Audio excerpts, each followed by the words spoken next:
Hello everyone, today we'll talk about how to fix or how to solve the problem of not available on the application of Telegram. You will go to settings. In this page, you will go to apps, default apps, app settings. In this page, you will search about the application of Telegram.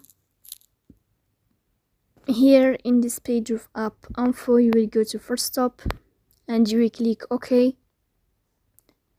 Here you will enter to the window of storage. Then we click on clear cache. In the end, we will go to Play Store. You will search about the application of Telegram as you see and you will click.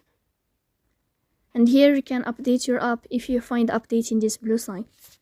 So that's all. Don't forget to support us by like and subscribe. See you next time and thank you for your watching.